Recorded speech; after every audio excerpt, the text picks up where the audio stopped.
В прямом эфире «Чеченские вести». Я Рамзан Абуев и мои коллеги-журналисты готовы поделиться с наиболее значимыми событиями. Ассаламу алейкум. Чем запомнится четверг, 30 июля.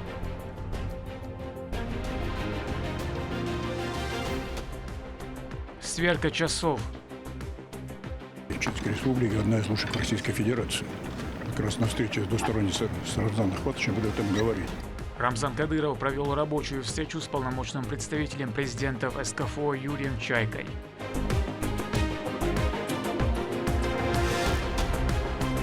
Шанс на жизнь. Фонд Кадырова оплатил лечение 8 тяжелобольным пациентам в специализированных клиниках.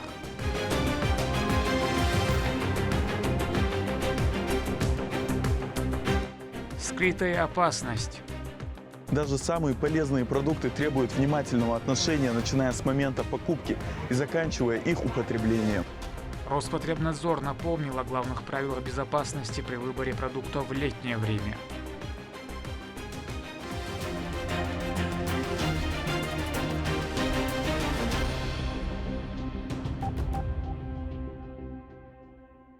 Качество медицинской помощи, развитие туризма и реализацию нацпроектов обсудил Рамзан Кадыров на встрече с полномочным представителем президента России в СКФО Юрием Чайкой. Полпред также вручил благодарственные письма за заслуги в повышении боеспособности вооруженных сил главе и председателю правительства. Репортаж Турпала Тайсумова.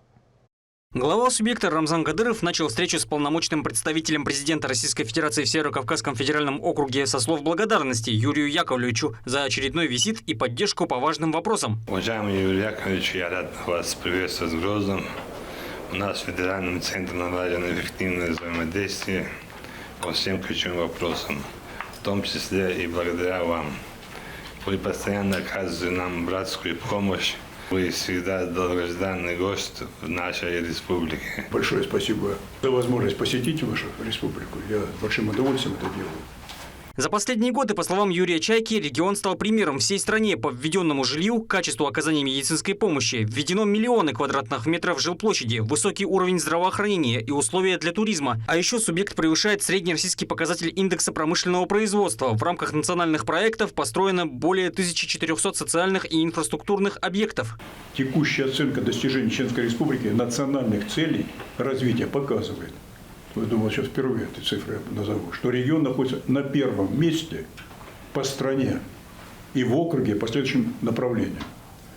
Удовлетворенность качественной доступностью медицинской помощи, уровень доступности жилья, оценка состояния дорог в регионе, наличие условий для внутреннего туризма, наличие условий для развития малого и среднего предпринимательства и другие. Первый десятки. Комфортные и безопасные условия ведения бизнеса трехкратно увеличили объем инвестиций в основной капитал, что и превысили 227 миллиардов рублей. Неотстой сегодня составляет где-то 5,7%. По округу на 7%, а у вас меньше.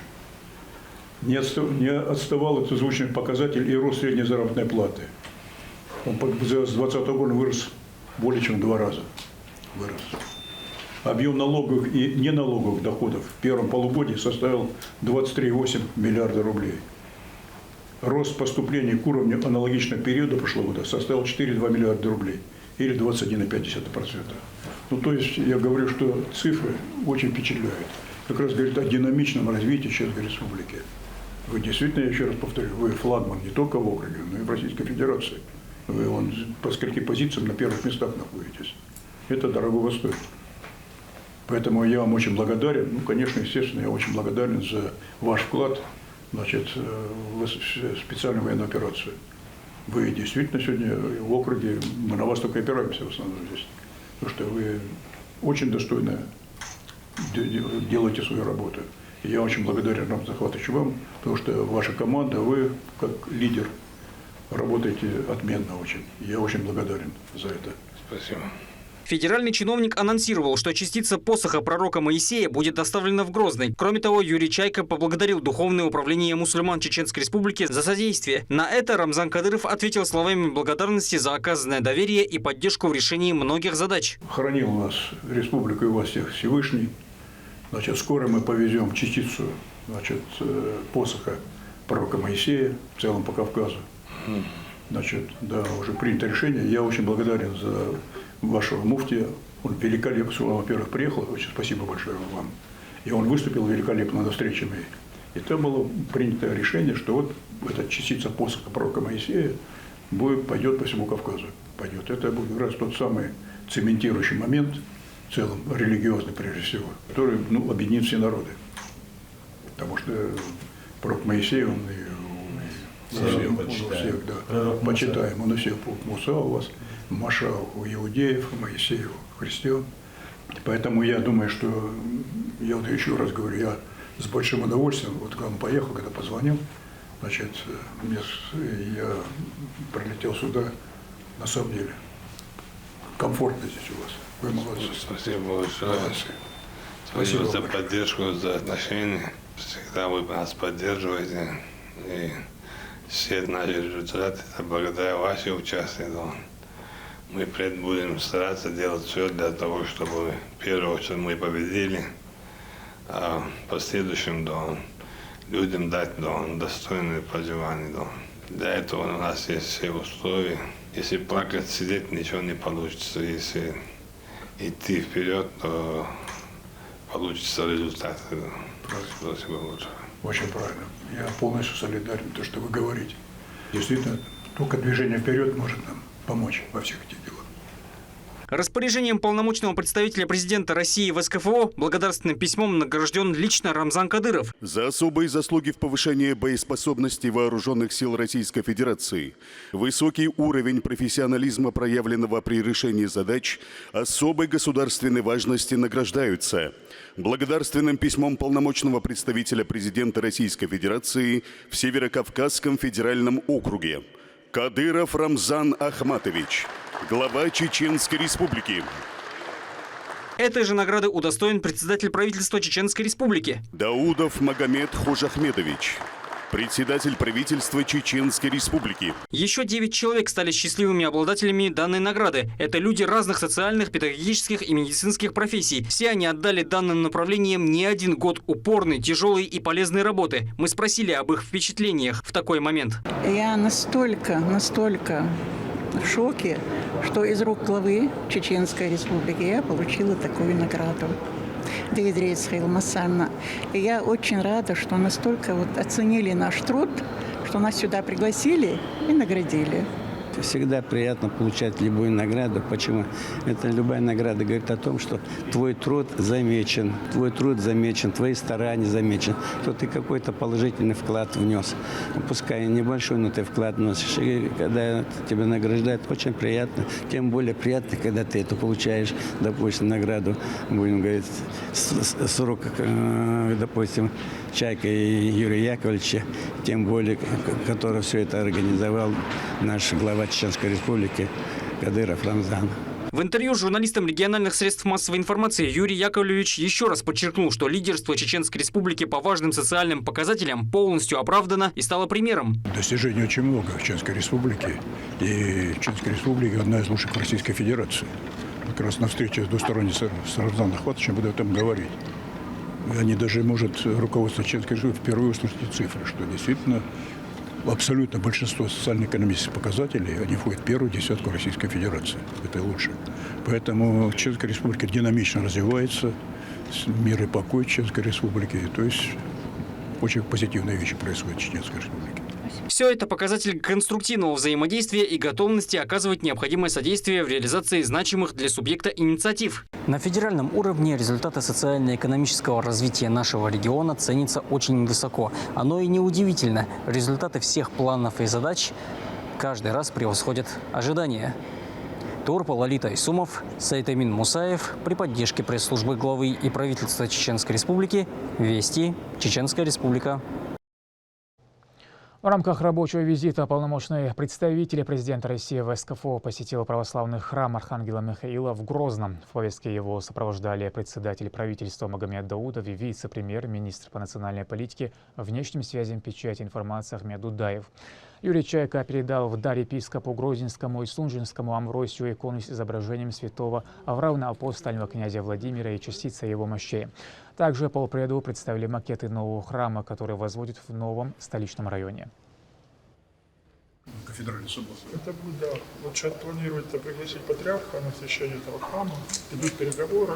Грозный сегодня. Это город Арабских Эмиратов отдыхает. Причем, если позволить, у нас же тут главой были построены несколько храмов. Вот станица Новская, это один из первых храмов был построен. Вот.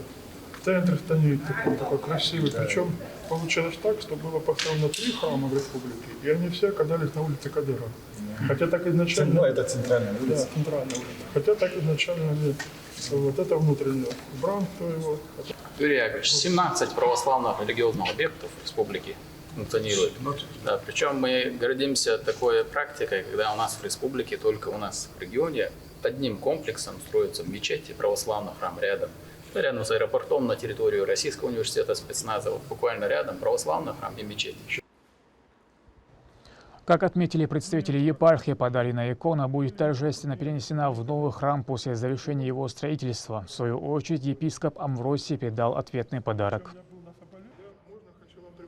В новом районе имени Путина сейчас строится православный храм. Буквально вот несколько дней назад на этот храм был водружен купол, водружен крест, и уже начинаются внутренние работы, то есть строительство храма приходит к своему завершению. Храм, который там строится, он посвящен, как и все храмы, посвящены либо Богу, либо кому-то из святых. Вот этот храм посвящен святому равноапостольному князю Владимиру, тому самому князю, который крестил Русь. И вот очень удивительно и благодарность большая полномочного представителя, что он привез нам в дар икону святого равноапостольного князя Владимира и частичка его мощей. То есть в нашей православной традиции имеются не только написания, но и иногда привозят мощи. Вот Юрий Яковлевич такой ценный дар привез нашему храму, нашей епархии. Эта икона будет перенесена в свое время после открытия в новый храм, и она будет называться храмовой иконой. В избирательной комиссии состоялось очередное заседание. На повестке дня вопросы проведения выборов депутатов и выдвижения кандидатов от политических партий. Участники встречи обсудили ключевые организационные аспекты избирательной кампании, а также порядок взаимодействия с представителями политических объединений в рамках правового поля. Период выдвижения кандидатов уже закончился. На муниципальном уровне выдвинуто 1444 кандидата. Все 4 политических партии, которые имеют представительство в Госдуме и выдвинулись, они выдвинули списки кандидатов на муниципальном уровне. Это «Справедливая Россия», ЛДПР, «Единая Россия» и Коммунистическая партия КПРФ. Они представили своих кандидатов во всех районах республики, кроме Курчулоевского. В Курчулоевском единственный КПРФ не участвует, остальные все 3 партии подали документы по спискам кандидатов. В избиркоме подчеркнули, подготовка к предстоящим выборам проходит в штатном режиме. Все запланированные мероприятия реализуются строго в соответствии с графиками и требованиями законодательства.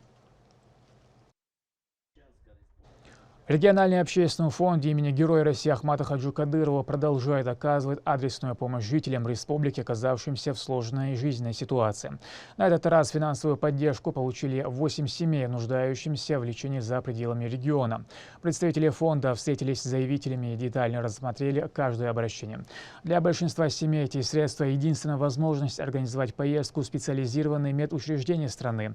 Благотворительная организация полностью взяла на себя расходы на проезд и сопутствующие затраты. Благодаря этому пациенты смогут своевременно пройти необходимое лечение и получить квалифицированную медицинскую помощь. 16 бойцов батальона Юг-Ахмат Министерства обороны России удостоены государственных и ведомственных наград. Торжественная церемония состоялась непосредственно в зоне проведения специальной военной операции. Заслуженные награды военнослужащим вручил командир подразделения Муса Иблаев. Бойцы отмечены за стойкость, самоотверженность и высокий профессионализм, проявленные при выполнении боевых задач. Муса Иблаев поблагодарил личный состав за мужество на передовой и подчеркнул, что руководство республики высоко ценит вклад каждого воина в победу.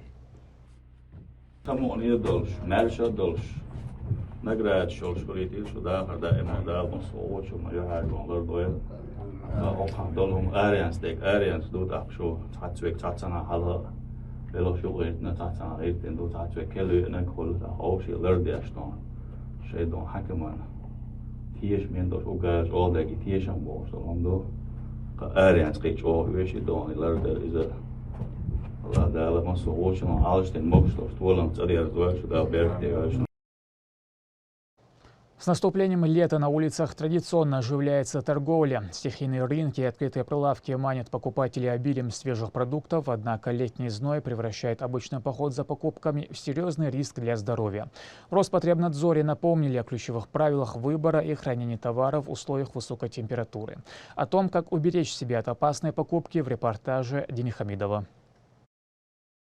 В летний период овощи и фрукты занимают особое место в рационе жителей. Однако вместе с увеличением спроса возрастает и необходимость соблюдения элементарных правил безопасности при их покупке и употреблении. Овощи и фрукты – неотъемлемая часть летнего рациона. Но выбирая свежую продукцию на рынках и в магазинах, важно помнить, даже самые полезные продукты требуют внимательного отношения, начиная с момента покупки и заканчивая их употреблением. Специалисты управления Роспотребнадзора напоминают, приобретать овощи и фрукты следует только в официальных торговых точках. При выборе продукции необходимо обращать внимание на ее внешний вид, целостность и условия хранения. Если вы купили продукты, они по окрасу или какие-то сомнительные запахи или окрас, то такие продукты желательно не употреблять. Перед употреблением все овощи, фрукты и ягоды рекомендуется промывать под проточной водой. По словам специалистов, соблюдение таких простых правил позволяет снизить риск возникновения кишечных инфекций и пищевых отравлений. Особое внимание следует уделять и условиям хранения продукции. Высокая температура воздуха способствует быстрому размножению микроорганизмов, поэтому важно соблюдать сроки хранения и не употреблять продукты с признаками порчи. С наступлением сезона мы выбираем арбузы, но визуально мы не можем сказать, какой арбуз содержит нитрит или нет. Мы можем это узнать только разрезав сам плод. Если мы разрезаем плод, видим мякоть равномерной окраски, то уже предварительно можно сказать, что содержание нитритов в норме. Но если, конечно, плод разрезанный и содержит желтые или белые прожилки, или какие-то изменения, такие плоды не рекомендуется употреблять в пищу. Обычно мы сталкиваемся в рынке, предлагают надрез сделать арбуза, проверить качество. Это ни в коем случае не рекомендуется делать, так как мы не знаем, как хранился арбуз, как он перевозился. Желательно разрезанный арбуз хранить в холодильнике не более суток. И хранить так, чтобы у него не было контакта с теми продуктами, которые не прошли термическую обработку. Соблюдение несложных мер предосторожности поможет сделать летний рацион не только разнообразным, но и безопасным. Специалисты напоминают, ответственное отношение к выбору продуктов остается залогом здоровья всей семьи. Дени Хамидов, Лёма Мандиев, Магомед Тутаков, Вести, Чеченская Республика. Министр образования и науки проинспектировал школы Аргуна в преддверии нового учебного года. Хошбау Дедаев оценил темпы ремонта, оснащения предметных кабинетов, состояние пищеблоков, спортивной инфраструктуры и прилегающих территорий. Все выявленные недочеты взяты на контроль. Ответственным лицам поручено завершить работы в срок, чтобы уже 1 сентября образовательные учреждения встретили учеников в комфортных и безопасных условиях. На этом пока все. Много интересного контента смотрите на аккаунтах Вайнаха в социальных платформах.